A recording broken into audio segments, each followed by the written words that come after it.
Formula ఈ scam కావచ్చు, లేకపోతే ధరణి స్కామ్ కావచ్చు, కాళేశ్వరం తర్వాత మిషన్ భగీరథ, ఇలా వరుస స్కాముల్లో మనం కేసీఆర్ కుటుంబం ఫ్యామిలీ పేరెంట్ను కానీ ఒక్క కేసులో కూడా ఎఫ్ఐఆర్ ఫైల్ చేయకుండా, ఒక్క కేసులో కూడా వాళ్ళు అరెస్ట్ చేయకుండా బీజేపీ ఏమన్నా బీఆర్ఎస్ ని కాపాడుతుంది అనుకోవచ్చా మనం? తప్పకుండా. ఎందుకంటే మోడీ గారు చాలా పెద్ద నాయకుడు, గొప్ప నాయకుడు, ఎన్నెన్నో ఘనకార్యాలు చేస్తుందని చెప్పేసి బీజేపీ వాళ్ళే చెప్పుకుంటారు కదా. మరి అటువంటి మోదీ గారు తెలంగాణకు ఎలక్షన్లలో వచ్చినప్పుడల్లా కేసీఆర్కి తెలంగాణ ఏటీఎం అయిందని ప్రధానమంత్రి మోడీ గారే చెప్పినారు ఎన్నోసార్లు.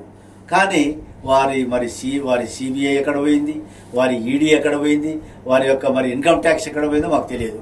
కానీ మోడీ గారు చెప్పినారు, ప్రతి బీజేపీ నాయకులు, నా పెద్ద నాయకుడి నుంచి కింది లో లెవెల్ క్యాడర్ వరకు కేసీఆర్ అవినీతి పరుడు, కేసీఆర్ చేసిన అవినీతి, ల్యాండ్ కానివ్వండి, శాండ్ కానివ్వండి, భూమాఫియా కానివ్వండి, కిడ్ ఫ్లో ద్వారా వందల వేలాది ఎకరాల భూముల్ని మరి ఎస్సీ ఎస్టీలకు ఇచ్చినటువంటి యొక్క సర్ప్లస్ ల్యాండ్ కానివ్వండి, దేవాదాయ భూములు కానివ్వండి, అదే రకంగా భూదాన్ బోర్డు భూములు కానివ్వండి, గాంధీశికుల భూములు కానివ్వండి, వక్ఫ్ భూములు కానివ్వండి, అదేవిధంగా అసైన్మెంట్ ల్యాండ్స్ ఏవైతే ఉన్నాయో వీటన్నిటినీ క్విడ్ ప్రో ద్వారా కేసీఆర్ మరి ఎన్ని దందాలు చేసినాడు, ఎన్ని కుంభకోణాలు చేసినారో వాటి మీద ఏమాత్రం పట్టించుకోకుండా మరి వారు చేస్తున్నటువంటి నిర్వాకాన్ని రేవంత్ రెడ్డి గారు వచ్చినాక వారు రాష్ట్ర కాంగ్రెస్ ప్రెసిడెంట్ అయిన తర్వాత వారు ఎక్స్పోజ్ చేసినందుకు తెలంగాణ ప్రజలు కాంగ్రెస్ పట్టం కట్టినారు.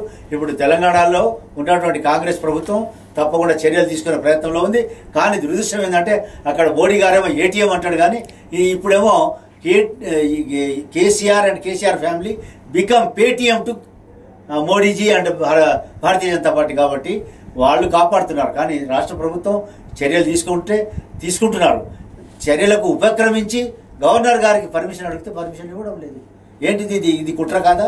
ఇది బీజేపీ బీఆర్ఎస్ ఒకటి కాదా? ఇది వారు ఇద్దరు ఒకటే అనేది నేను ఈ సందర్భంగా ఘంటాబద్ధంగా చెప్పగలుగుతాను.